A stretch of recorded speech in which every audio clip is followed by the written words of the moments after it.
inspiration goes all the way back to Our Lady of Fatima. So there was an apparition in Fatima in Portugal back about 100 years ago. One specific thing that she asked is that Russia be consecrated to her Immaculate Heart. And she said, if this is done, there will be conversions that will happen, there will be graces that happen. Basically 2 consecrations happening at the same time. The students and all the faculty, everyone present at the Mass, will say a consecration prayer. So each one of us individually will be consecrated. And this consecration means that we are offering ourselves to our Lord and Our Lady. We're asking for their guidance. We are giving them all that we have. At the same time, we're consecrating our entire school. So as a group, saying the consecration together, we're asking the same thing that we're asking for ourselves individually. We're asking for our Lord and Our Lady to give that to our school, the building, the physical space, the people in the building, everything we do as a school. So the word consecration, it means to dedicate. It means to set something aside or to make it holy. Apply that kind of understanding of consecration to Kapaun Mt Carmel. What we're trying to do is set this school aside, set us apart, specifically dedicate us to Jesus through the heart of Mary.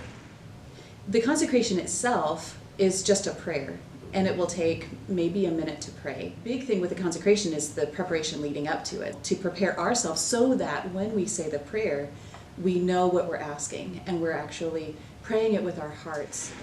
So the Handmaids and Knights of the Morning Star are going to be helping with kind of the background stuff, and so after the consecration, we'll actually be like distributing cookies and stuff like that. In our small groups every week, sisters encourage us to talk about consecration and how it's going, and then we're all doing 33 Days to Morning Glory, except the seniors. We're doing a book, so we're all doing preparation, and each handmaid will have scapulars for their family, and we'll go up and give the scapulars to our families. So at the Mass, we will have 2 large images, one of the Sacred Heart of Jesus, one of the Immaculate Heart of Mary, and Father Curtis Hecker will bless those images, and then we will say the consecration prayer together as a school.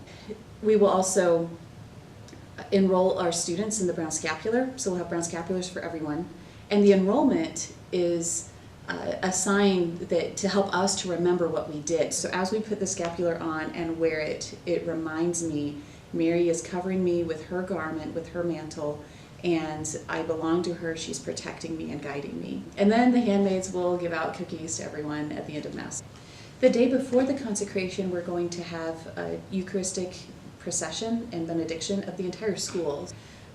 Father will go through the entire school with the Blessed Sacrament. He will visit one classroom at a time, and when he goes in, that classroom kneels down and he will give them a blessing, a Eucharistic blessing, benediction. We'll have a small group of handmaids that will be singing Eucharistic Latin hymns. That's a way to prepare the entire school, the space, and the people for what's coming up the next day.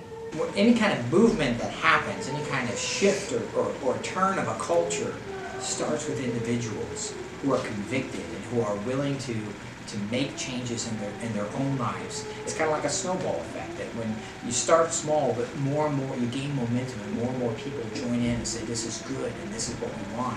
And next thing you know, there's a culture shift that's changed. I really hope that through this we can help each student come to a deeper love of our Lord and of our Blessed Mother Mary. It opens you up to grace, right? So there's graces that we will receive as a school that will be transformed. I expect to see Kapaun different after this consecration than before. I know how powerful a consecration can be, and I know the effects that come from that dedication and the grace that comes through it. What it means to me personally, I've done the 33-day consecration. This is actually the 3rd or 4th time that I'll be renewing my own personal consecration. And the difference before the consecration and the difference after in my own life, my prayer life, my spiritual life, and my zeal for our Lord Jesus, it's kind of night and day. It's truly been a turning point in my life, and has changed me. There's nothing that I want more than for Kapaun to be set on fire with love for our Lord. And what this consecration is going to do is give us the grace, each individual the grace to step up and say, you know what? I'm not afraid of being Catholic. I'm not afraid of living out my faith. I'm not afraid of letting people know that I love the Lord and I want to follow His will.